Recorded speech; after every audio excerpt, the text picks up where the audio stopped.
Segera download Quran Tadabbur, dia meraih tafsir kebaikan. dalam genggaman Contoh, Anda. bulan Ramadan adalah bulan Al-Quran.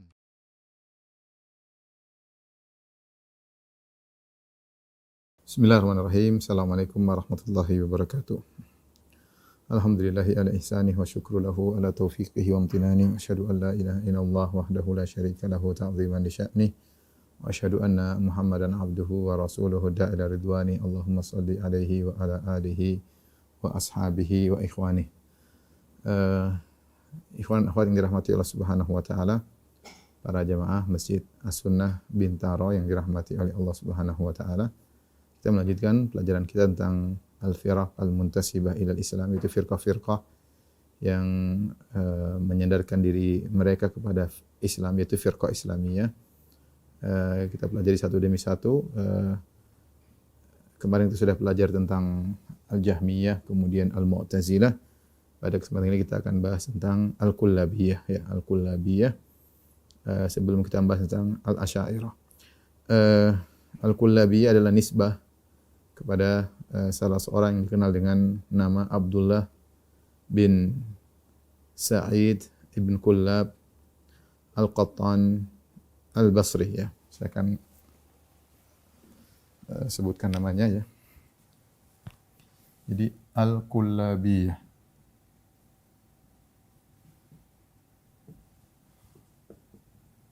Kullabiyah.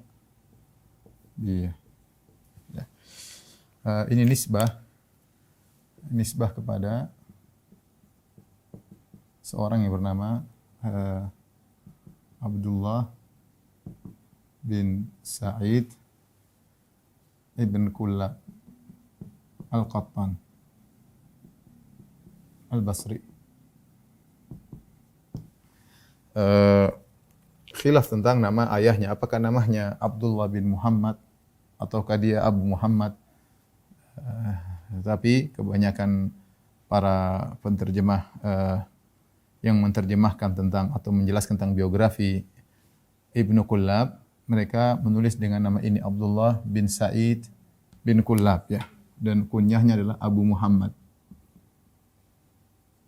Abu Muhammad Abdullah bin Sa'id bin Kullab. Sampai sebagian orang menyangka, sebagian ulama menyangka bahwasanya Abdullah bin Sa'id ibn Kullab al-Qattan ini adalah saudara dari ahli hadis yang terkenal, yaitu Yahya bin Sa'id al-Qattan.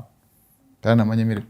Kayak seakan-akan mereka bersaudara, Yahya bin Sa'id al-Qattan. Namun ini dibantah oleh para ulama seperti Ibnu Hajar dan yang lainnya bahwasanya tidak ada saudara dari ahli hadis Yahya bin Sa'id al-Qattan yang bernama Abdullah, jadi Abdullah bin Sa'id Kullab al-Qattan ini bukan saudaranya Yahya bin Sa'id al-Qattan al-Muhaddits al-Masyhur, ya. Adapun Kullab, para penterjemah atau ulama yang menjelaskan tentang biografi Ibnu Kullab mengatakan Ibn Kullab ini bukan bapaknya namanya Kullab, dia namanya Abdullah bin Sa'id al-Qattan, tapi Ibnu Kullab ini adalah gelar, laqab dia, Ibnu Kullab. Jadi ini adalah gelarnya Ibnu Kullab. Gelarnya Ibn Kullab. Kenapa diberi gelar dengan Ibnu Kullab?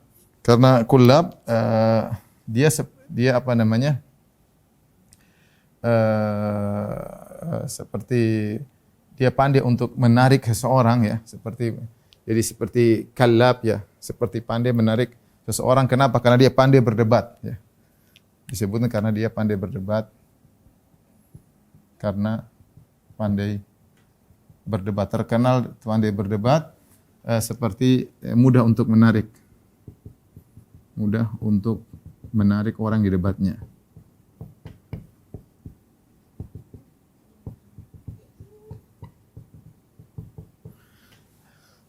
Di masa siapa dia hidup? Ya, Ibnu Kullab ini hidup, ya, di zaman Imam Ahmad. Di zaman Imam Ahmad. Imam Ahmad wafat, kalau tidak salah, ya, wafat 241 Hijriah. Ya. Demikian juga Ibnu Kullab, ya, Ibnu Kullab disebutkan oleh sebagian ulama Ibnu Kullab juga wafat 241 Hijriyah. Ya, jadi dia hidup di zaman Al-Imam Ahmad dan di masa Khalifah Al-Ma'mun. Kemudian khilafah-khilafah yang terpengaruh dengan mazhab Mu'tazilah. Ya, kita tahu Khalifah Al-Ma'mun dikelilingi oleh para tokoh-tokoh Mu'tazilah seperti Ibnu Abi Duat, ya, dan yang lainnya.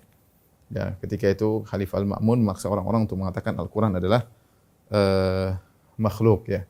Inilah Muhammad atau Abdullah bin Sa'id Ibnu Kullab, jadi hidup di zaman Al-Imam Ahmad rahimahullahu ta'ala, ya.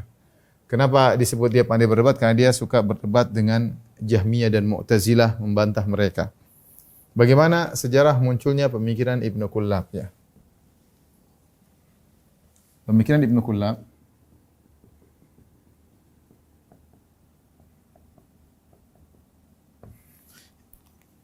Ibnu Taimiyah rahimahullah menjelaskan, ya, bahwasanya dahulu sebelum Ibnu Kullab muncul,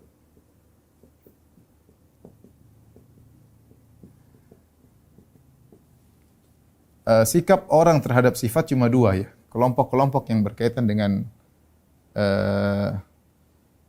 sifat-sifat Allah Subhanahu wa taala, ya. Sikap terhadap sifat-sifat Allah hanya ada dua, ya. Ada dua sikap. Yang pertama, ya, yang pertama adalah menetapkan seluruh sifat-sifat tersebut.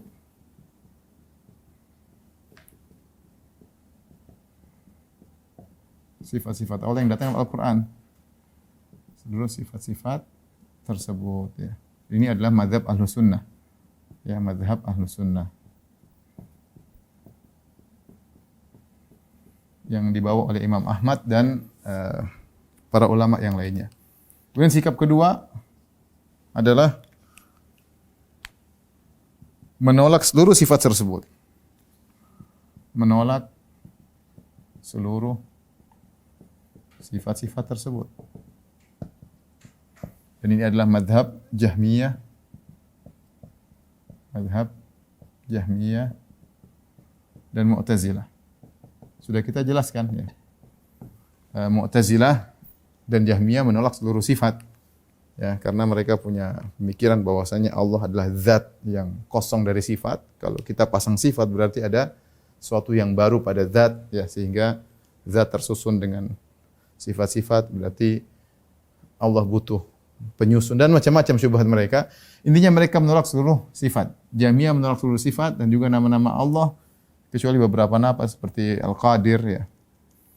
Al-Mu'tazilah menolak seluruh sifat dan menetapkan seluruh nama, tetapi nama-nama Allah tersebut tanpa makna, tanpa mengandung makna sifat.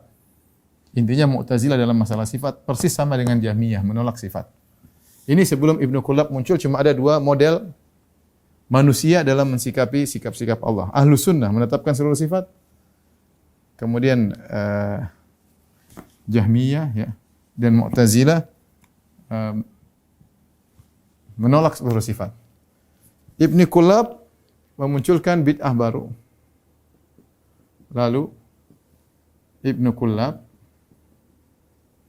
ya, sibuk membantah, ya, membantah Jahmiyah dan falasifah. Jahmiyah dan Mu'tazilah. Ya. Lalu ia memunculkan pemikiran yang tengah. Pemikiran tengah di antara dua kelompok di atas. Ya, di antara dua sikap di atas. Muncullah sikap yang ketiga. Apa akidah sikap Ibnu Kullab? Ya, sikap ketiga. Sikap ketiga, yaitu sikapnya Ibnu Kullab. menetapkan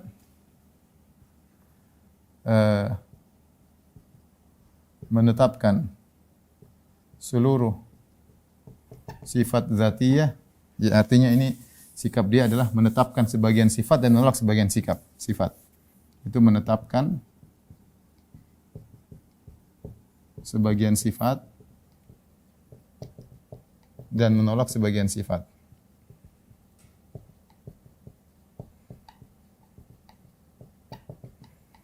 Ya, harusnya ya kalau nggak nolak semua atau tetapkan semua. Tapi dia mengambil jalan tengah, menolak sebagian, menetapkan sebagian. Apa yang dia tolak, apa yang dia tetapkan, ya. Yang ditolak, yang ditetapkan adalah seluruh sifat-sifat dzatiyah. Seluruh sifat-sifat dzatiyah. Yang ditolak seluruh sifat-sifat fi'liyah. Sifat-sifat fi'liyah atau ikhtiyariyah. Ikhtiyariyah. Disebut sifat fi'liyah karena berkaitan dengan fi'il Allah. Fi'liyah maksudnya perbuatan Allah. Perbuatan-perbuatan Allah seperti mencipta, ya, memberi rezeki, menghidupkan, mematikan, namanya sifat fi'liyah Allah. Sifat-sifat Allah, perbuatan Allah. Ikhtiyariyah disebut ikhtiyar karena berkaitan dengan kehendak Allah.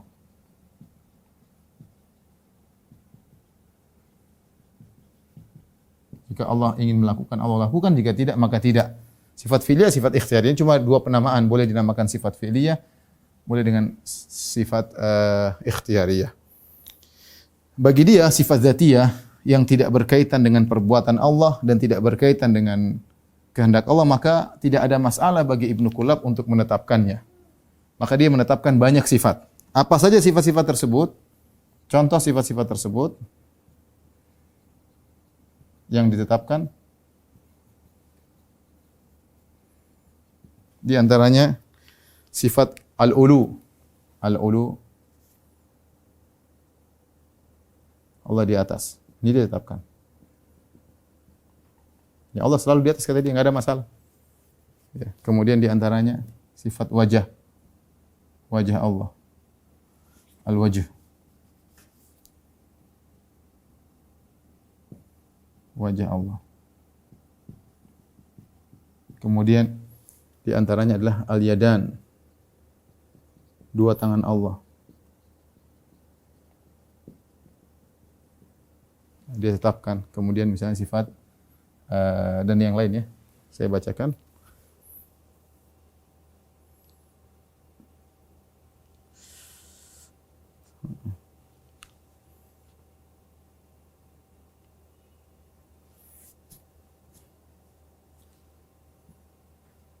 Kemudian misalnya sama wal basar wal kalam, ya. Dia sifatkan. Ini banyak ini. Ya, jadi sifat dua tangan, kemudian mendengar, melihat, ya. Dengar, melihat, berbicara, dan lain-lain, dan lain-lain. Ini secara umum dia menetapkan sifat-sifat dzatiyah, ya, baik dzatiyah aqliyah, sifat dzatiyah yang ditunjukkan oleh akal seperti sifat irada, sifat ilm, sifat kudrah, banyak, ya. Ataupun dzatiyah khabariyah, yang dzatiyah yang tidak diketahui kecuali dengan dalil, ya. Baik, mungkin saya pisahkan lagi bahwasanya sifat dzatiyah itu ada dua. Ini istilah, ya, mudah-mudahan teman-teman biar bisa belajar, ya. Sifat dzatiyah itu ada dua yang ditetapkan oleh Ibnu Kullab.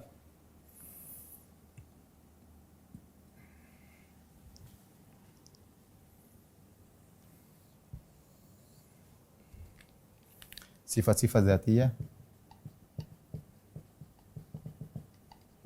ada dua yang namanya al-aqliyah, itu ditunjukkan oleh akal meski tanpa dalil.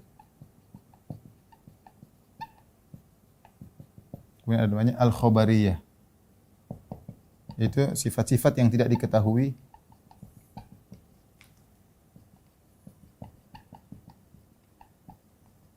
kecuali dengan dalil.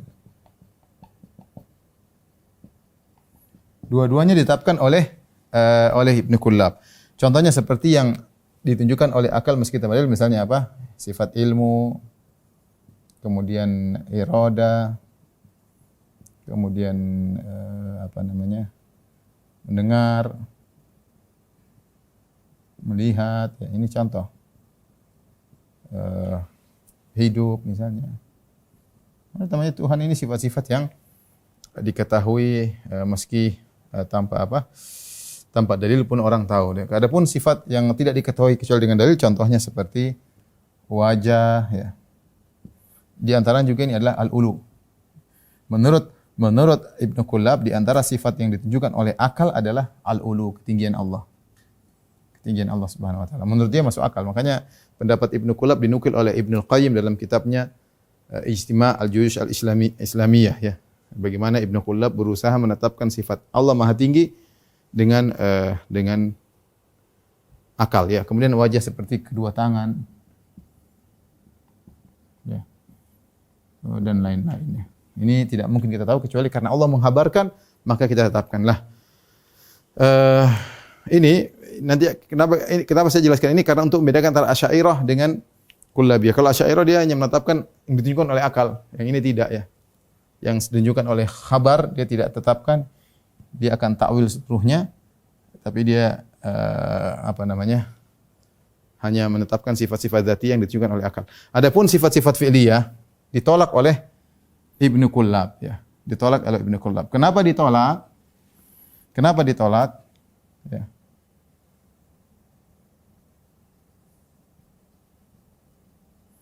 Dia termakan syubhatnya Jahmiyah.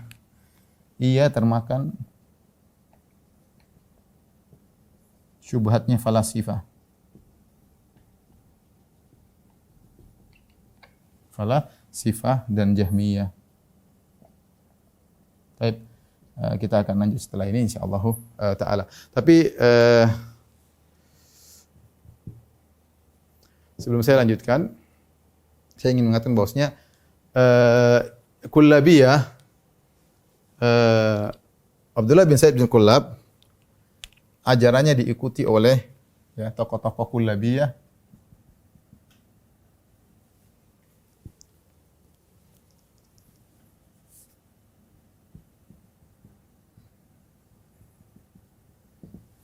Di antaranya adalah tentunya kepalanya Abdullah bin Sa'id bin Kullab, kemudian di antaranya adalah Al-Harits Al-Muhasibi. Harits Al-Muhasibi. Kemudian di antaranya adalah Abul Abbas Ahmad Al-Qalanisi. Kemudian di antaranya juga diikuti oleh Abu Bakar As-Subghi. Di antaranya diikuti juga oleh Abul Hasan Al-Asy'ari. Dia tidak ketemu dengan Ibnu Kullab, tapi pemikirannya persis seperti Abul Hasan Al-Asy'ari pada fase kedua. Ya.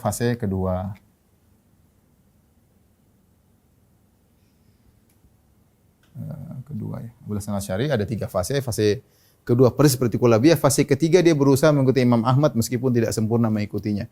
Abul Hasan Al-Asy'ari fase pertama 40 tahun jadi imam Mu'tazilah. Dia menjadi seorang tokoh Mu'tazilah 40 tahun. Karena dia berguru kepada suami ibunya Abu Ali Al-Jubba'i, sehingga dia jadi tokoh Mu'tazilah. Kemudian dia berubah, terpengaruh dengan Kullabiyah pada fase keduanya, ya. Sehingga Asy'ariyah mutaqaddimin mazhabnya persis Kullabiyah, ya. Saya ulangi, karenanya mazhab Asy'ariyah mutaqaddimin, Asy'ariyah terdahulu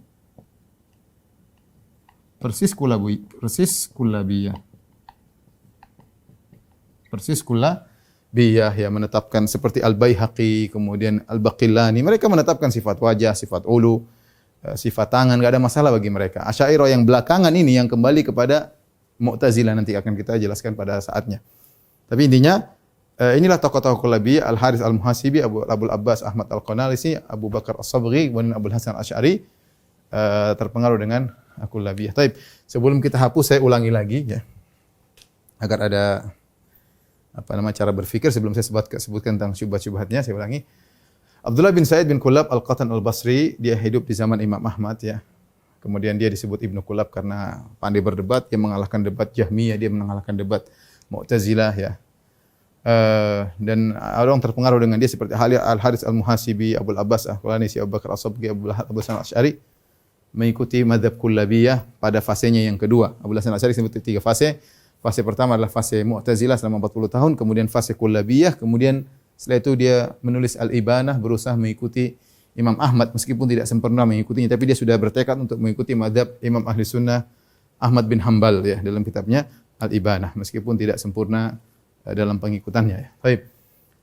Adapun bagaimana kronologi pemikiran Kullabiyah, Imam Ibn Taimiyah menyebutkan sebelum Ibnu Kullab muncul, sikap terhadap psikologi cuma ada 2, menetapkan seluruh sifat, itu mazhab Ahlus Sunnah, atau menolak seluruh sifat, mazhab Jahmiyah Mu'tazilah. Dia datang dengan sifat ketiga. Ibnu Kullab sibuk membantah Jahmiyah, Mu'tazilah, lalu dia munculkan pemikiran tengah di antara 2 sikap atas, itu sikap ketiga, sikap Ibnu Kullab ya, menetapkan sebagian sifat dan menolak sebagian sifat. Apa yang dia tetapkan? Dia tetapkan sifat-sifat dzatiyah. Sifat dzatiyah yang dia tetapkan ada namanya sifat dzatiyah aqliyah yang ditunjukkan oleh akal meski tanpa dalil, dan ada sifat dzatiyah khabariyah yang tidak mungkin diketahui kecuali dengan dalil. Kita kalau Allah enggak ngabarkan Allah punya wajah, kita enggak mungkin percaya Allah punya wajah. Kalau Allah enggak ngabarkan Allah punya 2 tangan, kita enggak percaya. Tapi Allah mengabarkan, qul antum a'lamu amillah, kalian lebih tahu atau orang lebih tahu, Allah kabarkan tentang dirinya, ya kita percaya. Ini diimani oleh Kullabiyah sifat dzatiyah secara umum ya. Beda dengan Asy'ariyah hanya mengimani sifat aqliyah. Nanti saatnya kita bahas. Adapun yang ditolak oleh Kullabiyah adalah sifat-sifat fi'liyah. Sifat fi'liyah disebut juga sifat ikhtiyariyah. Apa itu fi'liyah? Sifat yang berkaitan perbuatan Allah. Perbuatan Allah seperti mencipta, memberi rezeki, menghidupkan, mematikan. Ikhtiyariyah disebut juga dengan sifat ikhtiyariyah karena berkaitan dengan kehendak Allah. Allah ingin melakukan, memberi rezeki, Allah kasih. Allah tidak kasih rezeki, Allah tidak kasih. Allah ingin mematikan, Allah matikan. Allah ingin menghidupkan, Allah menghidupkan. Maka berkaitan dengan kehendak Allah disebut ikhtiyar. Khiyar ya, khiyar itu artinya pilihan. Berkaitan dengan kehendak Allah Subhanahu wa taala. Kenapa ditolak? Ibnu Kullab termakan dengan syubhatnya falasifah dan Jahmiyah. Akan kita jelaskan setelah ini, tolong dihapus. Ya Allah ya Rabbi.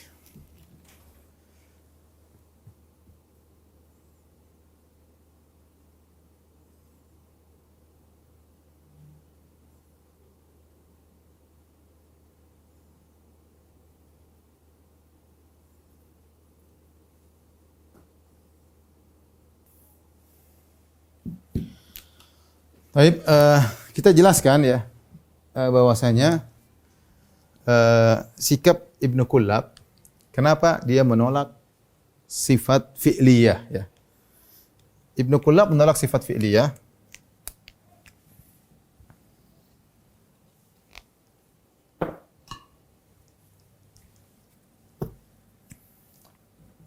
Ibnu Kullab menolak sifat fi'liyah karena termakan syubhat Jahmiyah yang bersumber dari syubhat falasifah.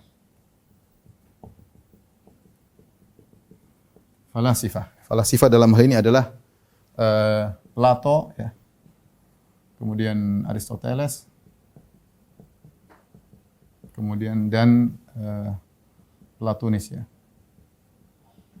Kalau bahasa Arabnya Aflatun, Aristo, kemudian Aflutin. Ini Aflatun kalau bahasa Arabnya. Ini Aristo. Kalau ini Aflutin.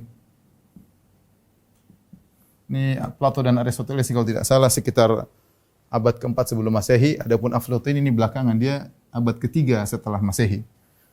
Yang ketiga tokoh falasifah Yunani ini berpendapat bahwasanya ya, namanya Tuhan atau causa prima syaratnya harus statis. Dan tapi mereka ada perbedaan pendapat juga tentang statisnya bagaimana. Yang harus simple dan statis, tidak boleh mengandung unsur banyak, harus simple dan statis. Ya, di antaranya Aflatun, ya, dalam bukunya Al-Qanun atau The Laws of Plato, dia mengatakan Tuhan harus tidak bergerak. Tuhan harus tidak bergerak. Ini syarat mereka. Kalau Tuhan bergerak berarti Tuhan tidak sempurna kecuali dengan gerakan tersebut. Dia, ini logika dia ya, pakai logika Tuhan harus sempurna. Kalau Tuhan sempurna maka Tuhan tidak boleh ada kegiatan. Karena kalau Tuhan ada kegiatan berarti Tuhan baru sempurna, tidak sempurna kecuali dengan kegiatan tersebut. Akhirnya mereka mengatakan Tuhan itu harus statis. Karena Tuhan harus statis, inilah syubhat ya. Syubhat diambil oleh statis ya. Tidak bergerak. Syubhat ini diambil oleh Jahmiyah. Dan Mu'tazilah. Sehingga yang intinya adalah semua tidak ada sesuatu yang baru dalam Tuhan. Tidak boleh ada sesuatu yang baru dalam Tuhan. Ini ingat, ini tidak ada dalilnya sama sekali. Ini syarat Tuhan. Syarat yang mereka pasang, tidak ada boleh sesuatu yang baru pada Tuhan. Kalau sifat fi'liyah, Allah mencipta, tidak ada yang baru kan, baru mencipta berarti atau memberi rezeki berarti tadinya tidak diberi rezeki kasih rezeki. Ini sifat ikhtiyariyah. Ini berarti baru pada Allah, harus ditolak dari Allah Subhanahu wa taala, harus ditolak dari Allah Subhanahu wa taala. Tidak ada boleh sesuatu yang baru pada Tuhan. Ini syubhatnya benar-benar diambil dari buku-buku mereka dan buku-buku mereka masih ada sampai sekarang. Di antara buku yang paling bagus menjelaskan tentang pola pemikiran mereka adalah karangan seorang Yahudi yang pernah lama tinggal di Tunisia. Banyak tentunya buku menjelaskan ini banyak. Kita bisa baca buku langsung juga ada di internet juga dalam bahasa Inggris, The Laws of Plato, ya banyak juga, atau dalam bahasa Arab juga diterjemahkan. Misalnya Tasu'at Aflutin ya. Dan banyak ya. Tapi di antara buku yang saya baca paling bagus judulnya adalah Al-Madhahib Al-Falsafiyah Al-Yunaniyah fil Alam Al-Islami, karya David Santalina. David Santalina adalah seorang Yahudi tapi dia pakar mazhab Maliki, tinggal di Tunis, dan dia pakar mazhab Maliki, bahkan diminta untuk membantu menulis hukum-hukum undang-undang berdasarkan mazhab Maliki. Sampai ketika ditulis biografinya, kalau orang melihat dia disangka dia ulama besar mazhab Maliki, ternyata dia Yahudi. Ya. Bahkan dia memberi banyak pengajaran-pengajaran tentang filsafat, dia profesor filsafat. Maka dia jelaskan tentang Aflatun, Aristo, Aflutin dan yang lainnya. Intinya mereka mensyaratkan Tuhan harus statis ya. Dan ini sudah pernah kita bahas. Kenapa ada teori Al-Faid Aflatun, ini sudah kita bahas dalam pembahasan tentang falasifah. Saya tidak ingin ulang karena rumit ya. Taib. Ininya mereka tidak boleh sesuatu yang ada pada Tuhan, sehingga mereka mengungkapkan dengan suatu istilah ma yahulu bihi al-hawadits fahuwa hadits. Apa yang ditempati oleh sesuatu yang baru, maka dia juga baru. Ini syarat Tuhan, ini tidak ada dalilnya. Murni otak, dan ini murni otaknya falasifah. Diambil oleh Jahmiyah dan dilanjutkan Mu'tazilah, dilanjutkan oleh Kulabiyah, dilanjutkan oleh Asy'ariyah. Ya. Nanti kita akan bikin perbandingan. Apa yang ditempati oleh sesuatu yang baru, maka dia juga baru. Berarti kalau ada sesuatu yang baru pada Allah, berarti Allah juga makhluk. Intinya kalau ada sesuatu yang baru, maka Allah juga makhluk. Nah, di sini dua sikap penerapan syubhat ini. Sikap Jahmiyah dan Mu'tazilah,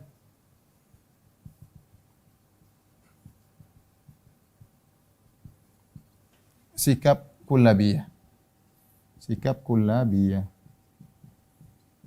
Sama-sama syubhatnya sama ya. Syubhatnya sama tapi karena otaknya beda, penerapannya beda, cara mengekspresikannya beda, maka timbul dua pendapat. Adapun Mu'tazilah atau Jahmiyah, mereka berhayal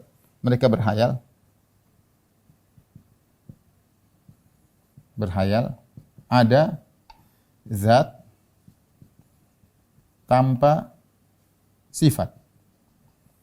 Jadi kata mereka zat beda, sifat beda. Jadi zat beda, sifat beda. Ini nanti pembahasan lagi panjang. Zat beda, sifat beda ya. Mereka berhayal ada zat tanpa sifat. Sehingga kalau sifat dipasang pada zat, berarti ada sesuatu yang baru dipasang pada Allah.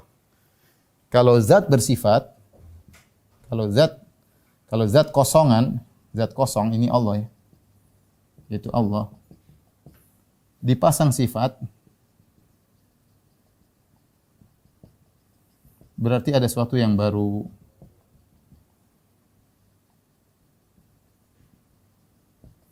Karenanya kata mereka menolak seluruh sifat. Akhirnya mereka menolak seluruh sifat. Tidak ada sifat Allah Subhanahu wa taala. Yang ada cuma zat. Ya, sifat adalah makhluk dan yang lainnya ya. Ini pola pikir mereka ya. Nah, Kullabiyah punya cara pemikiran kata dia ya. Kita bagi dua. Jadi kalau Allah mau dibagikan bagi dua menjadi dua, misalnya zat tidak mungkin tanpa sifat. Tidak ada zat tanpa sifat, tidak bisa dibayangkan zat tanpa sifat itu enggak ada. Kalau zat tanpa sifat, zat kosong dari sifat ya, semua pasti paling tidak sifat wujud, sifat kudrah, sama zat tanpa sifat itu mustahil ada, cuma ada di khayalan. Kata dia, zat tidak mungkin tanpa sifat. Allah sejak azali sudah dengan sifat-sifat zatiyah.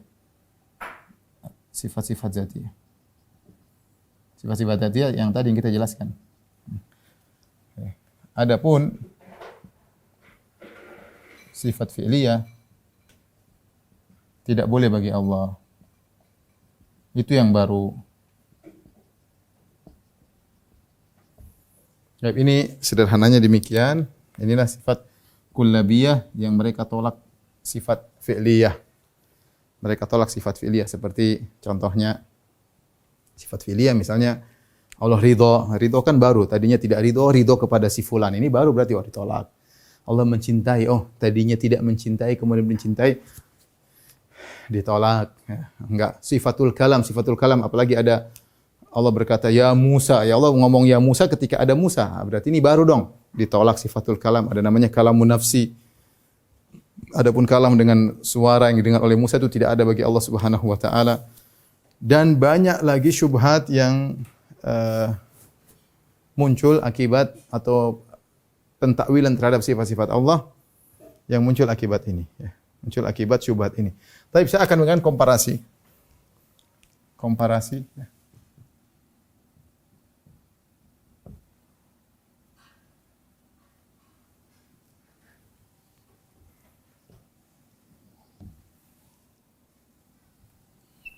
Ya, ini Allah versi kullabiyah. Allah versi ahlu sunnah. Ahlu sunnah wal jamaah mengatakan bahwasanya Allah maha berbuat apa yang dia kehendaki. Yang ia kehendaki.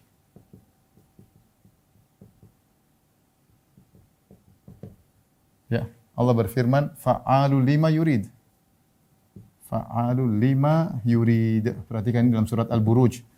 Fa'al artinya selalu. Ini kan sigah mubalaghah dalam kondisi seperti isim fa'il. Fa'alu lima yurid, ya, senantiasa melakukan apa yang dia kehendaki. Senantiasa melakukan apa yang dia kehendaki. Apa yang dia kehendaki.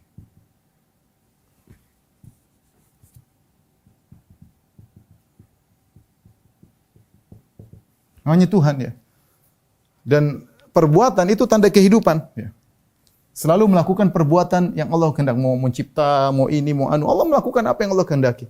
Yang menunjukkan bahwasanya perbuatan Allah selalu berkaitan dengan kehendak. Ya. Adapun ini, kalau versi kullabiyah, Allah statis.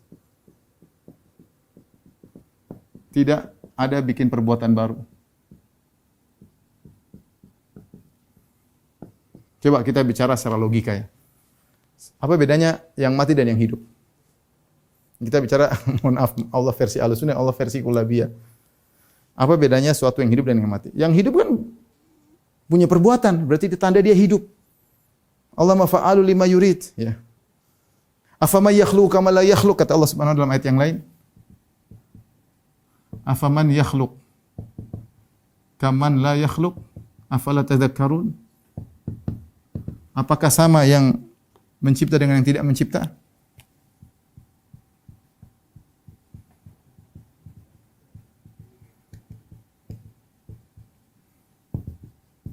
Itu beda. Allah selalu mencipta. Ya. Kalau ada dua zat, satu selalu mencipta, selalu statis, mana yang lebih sempurna? Yang selalu mencipta atau yang selalu statis? Tentu yang lebih sempurna yang selalu mencipta. Kata mereka tidak. Allah statis. Tidak ada yang baru, sudah. Selesai. Zaman azali enggak ada lagi, sudah. Selesai. Ini Allah versi mereka. Ya. Kemudian kedua misalnya. Misalnya, kita bicara tentang kalamullah. Kalau kita, Allah berbicara dengan topik yang Allah kehendaki.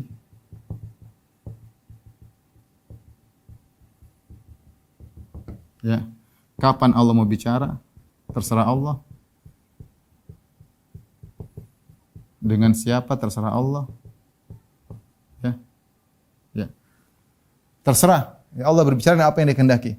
Coba kali ini enggak. Allah kalamnya statis. Statis. Ya, tidak pernah berubah. Tidak berubah.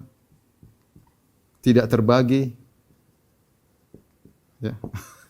Jadi ya udah gitu aja. Kalau ini gimana coba? Ini ngomong, makanya kullabiyah membuat suatu kaidah namanya bahasa jiwa, kalamun nafsi. Ini sangat berbahaya ya. Sebut al-kalamun nafsi.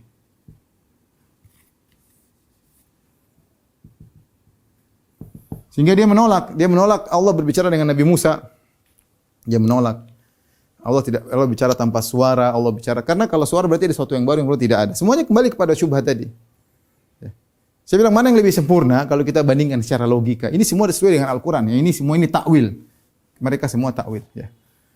Ini sesuai dengan Al-Quran. Ya. Allah berfirman dengan Nabi Musa, ngomong dengan Nabi Musa alaihissalam. Kalau dia enggak, Allah dari azali seperti itu. Terus kalau yang ngomong Nabi Musa itu bukan firman Allah. Itu Allah ciptakan suara. Didengar. Terus Al-Quran bagaimana? Al-Quran kan muncul di zaman Nabi SAW. Enggak, itu cuma takbir dari bahasa jiwa. Itu bukan bahasa Allah Subhanahu Wa Taala. Ini diambil juga oleh Asy'ariyah nanti. Tapi ini saya ingin bandingkan ini Tuhan versi Ahlussunnah dengan Tuhan versi Allah versi kullabiyah. Ya. Contoh lagi, misalnya kalau kita sederhana ya, Allah mencintai hamba yang bertakwa. Ya. Hamba yang bertakwa. Ketika dia bertakwa.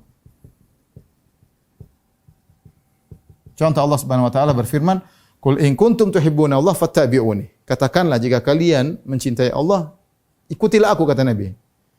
Yuhibbukumullah, niscaya Allah akan mencintai kalian. Jadi kapan Allah mencintai kalian? Jika kalian mengikuti sunnah Nabi. Kapan kalian mengikuti sunnah Nabi? Allah cintai. Innallaha yuhibbut tawwabin. Allah mencintai orang bertobat. Kapan dicintai? Ketika dia bertobat.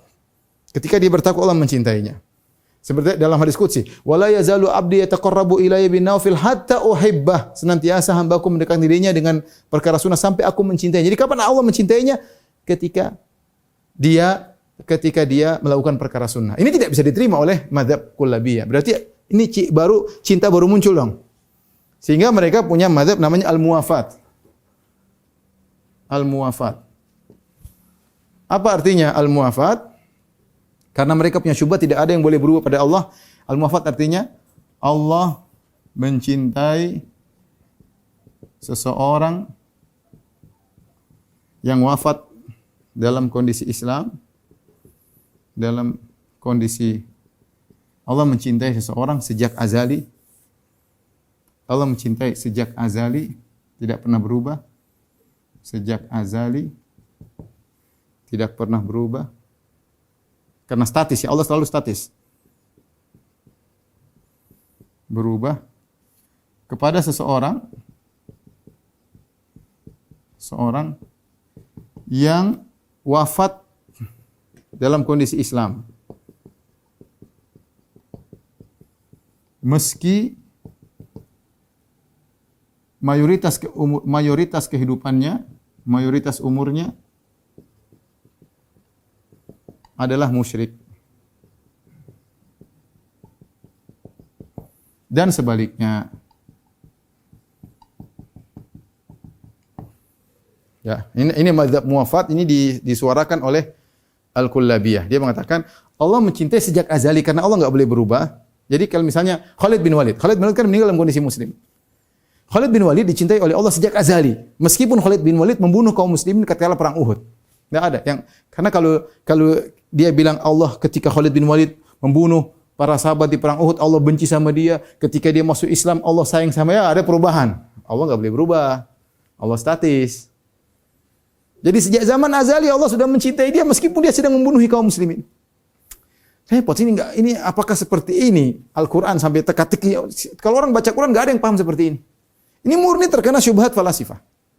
Bahwasanya Allah harus statis. Ini dari mana syarat kamu bicara tentang Tuhan, syarat itu dari mana? Allah mengatakan fa'alu lima yurid. Allah melakukan apa yang dia kehendaki. Justru itu menunjukkan dia Tuhan, dia melakukan apa yang dia kehendaki, malah kamu hilangkan sifat Tuhannya, statis enggak bisa bikin apa-apa, selesai. Dari mana Tuhan seperti itu?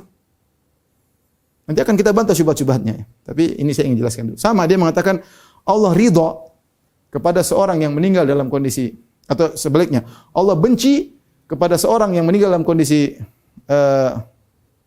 musyrik meskipun kebanyakan umurnya beriman. Ya, seperti itu dibalik oleh dia. Sama aja. Intinya yang dijadi patokan adalah al-muwafat. Yang menjadi patokan adalah yang terakhir. Yang terakhir. Ini contoh ya. Mereka terjebak dengan syubhat ya, seperti juga kalau ini juga dipengaruhi oleh Asy'ariyah seperti kalau kita Ahlussunnah, Allah tidak berbuat kecuali dengan tujuan atau hikmah. Kalau kata mereka Allah berbuat tanpa tujuan.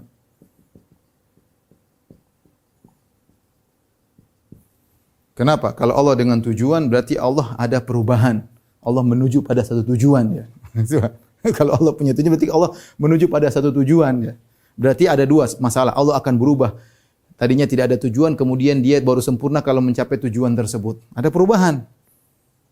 Dan ini diikuti oleh Asy'ariyah, Allah berbuat tanpa tujuan. Ini mazhabnya Asy'ariyah. Dan asalnya dari pemikiran Jahmiyah dan tadi tidak ada boleh ada perubahan ya. Sekarang kita bandingkan coba, mana yang lebih sempurna? Tuhan yang berbuat dengan tujuan atau tanpa tujuan? Kalau tanpa tujuan kita seakan-akan menyamakan Allah dengan coba yang berbuat tanpa tujuan siapa? Kalau enggak anak kecil orang gila atau orang tidur. Orang tidur ngelindur tanpa tujuan, orang gila melakukan tanpa tujuan. Mana lebih sempurna? Yang melakukan dengan tujuan atau dengan tanpa tujuan? Ya tentu dengan ada tujuan lah. Ini sangat jelas ya. Ini sekedar perbandingan komparasi kecil, tentu masih banyak komparasi, tapi ini sekedar yang saya ingin tunjukkan bahwasanya kalau kita Ahlussunnah gampang ya, Allah mencintai, Allah sayang dan yang lainnya ya, mudah. Kalau mereka enggak harus ditakwil semua, karena mereka punya syubhat bahwasanya Allah harus statis, tidak boleh mengalami perubahan. Tolong dihapus.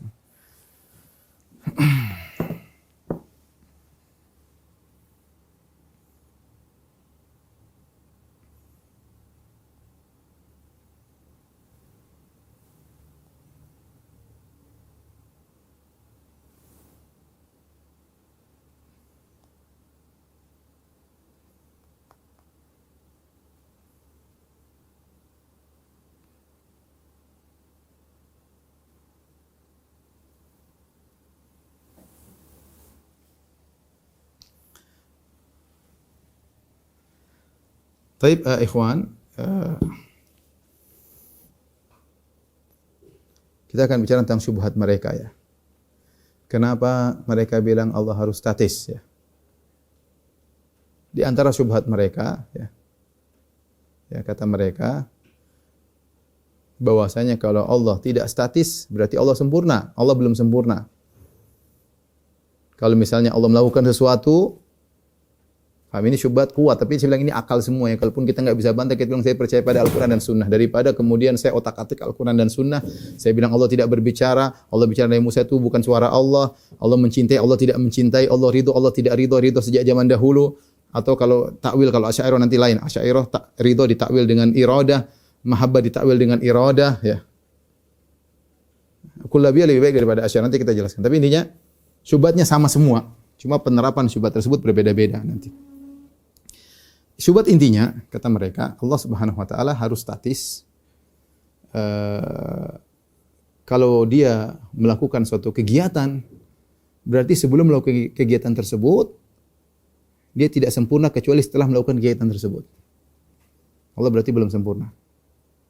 Subhanallah, ini syubhat murni dari falasifah. Kalau kita baca buku falasifah dari Aristoteles, kemudian Platonis, persis pemikiran mereka ini, persis. Ya. Sehingga mereka mengatakan misalnya Allah Subhanahu wa taala kausa prima terjadinya alam semesta ini bukan karena kehendak, bukan, tapi karena konsekuensi dari kesempurnaan Tuhan sehingga muncul alam semesta tanpa dia berkehendak. Kenapa? Kalau dia berkehendak, berarti dia belum sempurna kecuali setelah kehendaknya dipenuhi, berarti ada perubahan. Bahasanya panjang ya. Contoh sederhana mereka mengatakan, kalau kita bilang Allah berbicara dengan Nabi Musa di zaman Nabi Musa hidup, berarti sifat bicara dengan Nabi Musa baru muncul.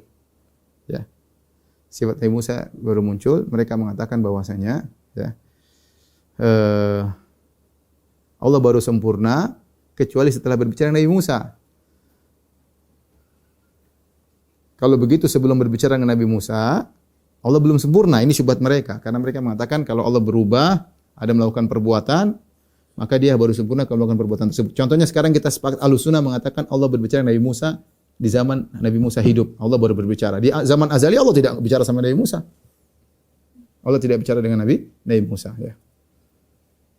Kapan Allah bicara dengan Nabi Musa? Kita ya nanti Nabi Musa hidup baru Allah bicara dengan Nabi Musa. Kata mereka kalau gitu, kalau kamu bilang Allah, kalau kamu Ahlussunnah mengatakan Allah berbicara dengan Nabi Musa ketika Nabi Musa hidup, berarti sebelum itu Allah belum sempurna. Kita bilang tidak lazim seperti itu. Ya. Tidak lazim seperti itu. Justru kalau Allah berbicara zaman azali Musanya belum ada, ya itu berarti belum sempurna. Berarti itu malah ngawur gimana? Justru tidak sempurna. Coba Allah di zaman azali bicara dengan Nabi Musa, Nabi Musanya belum ada. Aneh atau tidak? Aneh. Ini aneh, justru tidak sempurna. Karena belum ada sebab, ngapain melakukan akibat. Ini semua perang-perangan akal logika saja. Intinya ini cuma membahas bantah logika mereka.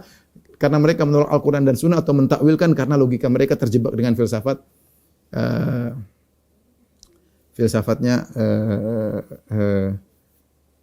Aristoteles, Plato dan Platonis ya.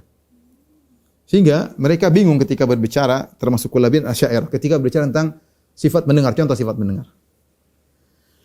Sifat mendengar, kalau Ahlussunnah, ya, jadi gini, ketika Ahlussunnah mengatakan sifat ikhtiyariyah, ini perlu diperhatikan. Jadi Ahlussunnah mengatakan ada sifat ikhtiyariyah. Perhatikan sini, sifat ikhtiyariyah. Apa itu sifat ikhtiyariyah? Ikhtiyariyah yaitu sifat, yang sudah disebutkan, yang berkaitan dengan kehendak Allah.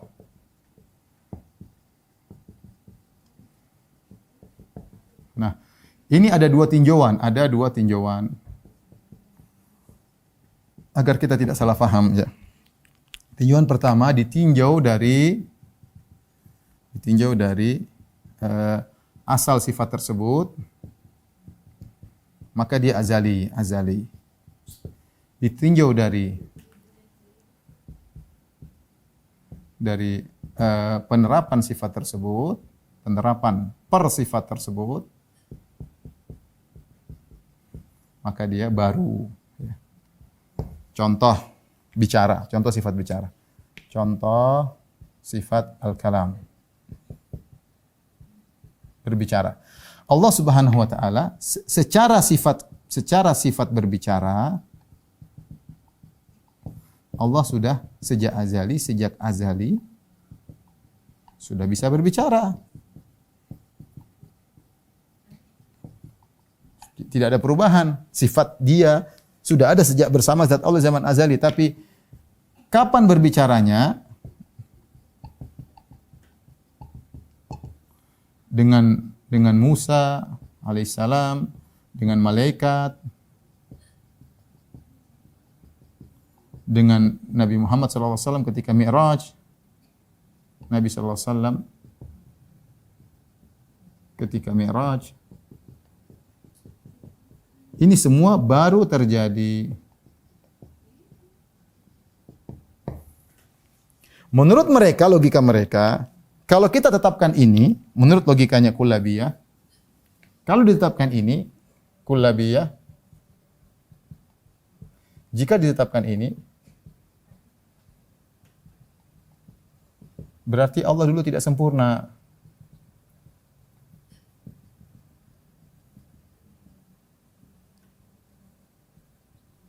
Logika ahlu sunnah, jika ditetapkan, justru sempurna.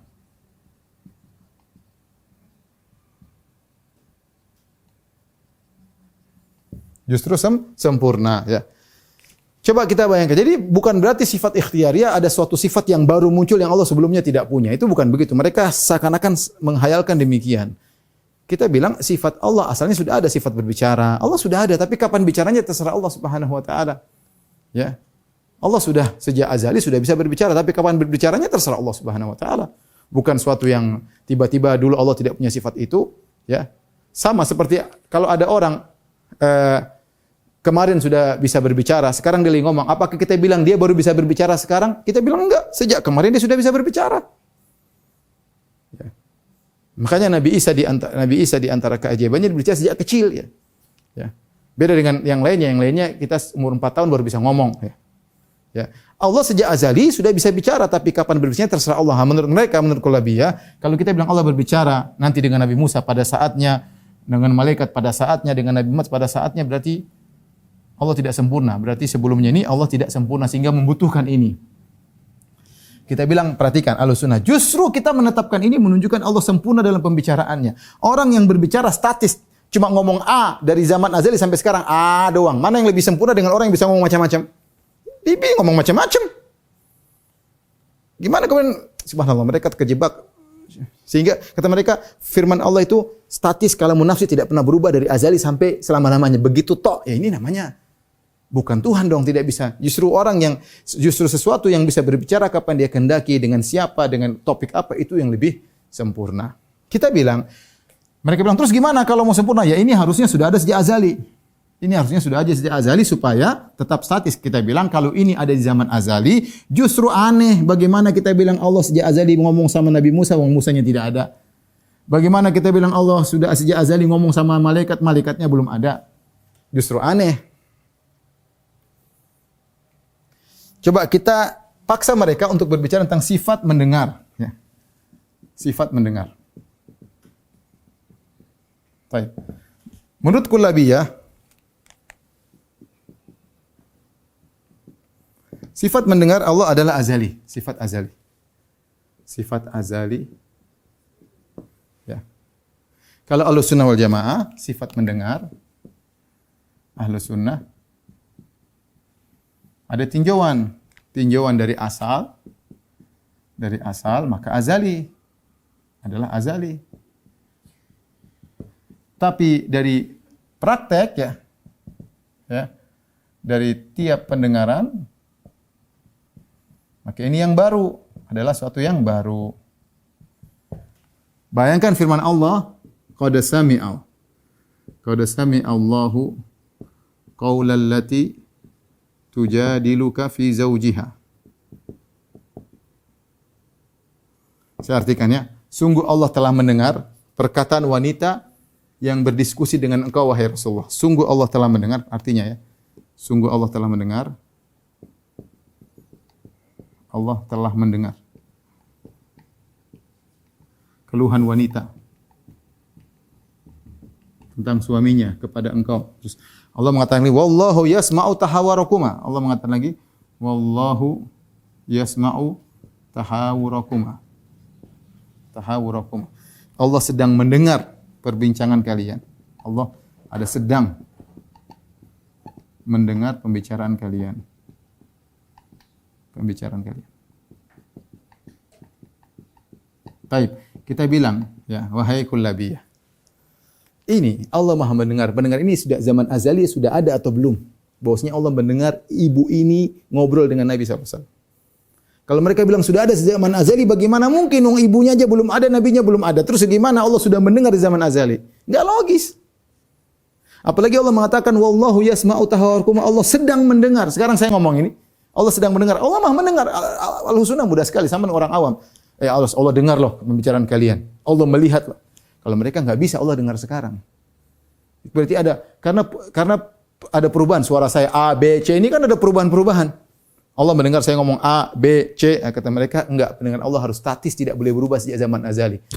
Nah, kalau tidak pernah berubah pendengaran Allah sejak zaman azali, Allah dengar enggak ini perkataan ini ibu ngomong sama Nabi? Kalau sejak zaman azali Allah sudah dengar, gimana yang didengar aja bahan didengarnya enggak ada, gimana mau mendengar zaman azali? Melazimkan ibu ini sudah ada di zaman azali sama Nabi, berarti Allah sudah dengar. Tapi kalau ibu itu baru muncul belakangan, pembicaraan itu baru terjadi 1400 tahun yang lalu, bagaimana Allah sudah dengar zaman azali? Allah musta'an, saya tidak ingin membingungkan para jamaah, tapi inilah konsekuensi ketika mereka menolak semuanya dari logika, murni logika, akal-akalan, dan akal mereka terjebak dengan akal falasifah. Kita Ahlussunnah mudah, justru Allah Subhanahu wa taala dinamis dalam hal berbuat apa yang Dia kehendaki, itulah justru kesempurnaan. Justru itu kesempurnaan. Kenapa ikut Plato mengatakan Allah harus statis, tidak boleh berubah? Kalau ada perbuatan baru berarti Allah macam-macam. Ini syubhat tidak beres ya. Ya, justru tidak beres. Sekarang kita bilang sama terakhir sebelum saya tutup. Kalau kamu bilang bahwasanya Allah statis tidak pernah berubah, terus gimana Allah ciptakan alam semesta? Coba. Allah kan dulu sendiri sudah statis. Tidak perlu ada alam. Ketika ada alam yang sebelumnya alam tidak ada, berarti ada satu perubahan pada Allah sehingga Allah memilih untuk menciptakan alam. Kalau kamu bilang Allah statis tidak mungkin ada perubahan, kalau gitu alam tidak ada. Allah sudah sempurna tanpa ada. Ini di antara cara bantahan Ibnu Rushd terhadap kaum Asy'ariyah. Dia mengatakan kalau Allah statis tidak perlu ada, sudah sempurna di zaman azali, kalau gitu ngapain Allah ada alam? Kenapa Allah ciptakan alam semesta? Coba. Kalau Allah sudah sempurna tanpa alam semesta, ngapain Allah bikin alam semesta? Mereka lari kanan, lari kiri. Itu iradah Allah melakukan tanpa kehendaknya. Sama saja mau Allah mau lakukan tanpa kehendak, mau kehendak kok tiba-tiba ada alam, pasti ada sebab tertentu. Oh Allah tanpa sebab, kalau nggak ada sebab harusnya Allah tetap saja tidak ada alam. Kita logika-logikaan. Ya sudahlah. Mungkin sampai sini saja, saya tidak ingin kawan-kawan semakin pusing. Tapi inilah kullabiyah, dan insyaallah setelah itu kita akan bahas tentang Asy'ariyah karena terpengaruh dengan kullabiyah, Asy'ariyah mutaqaddimin, dan kemudian juga nanti Asy'ariyah mutaakhirin. Tapi demikian rekan-rekan yang dirahmati Allah Subhanahu wa taala,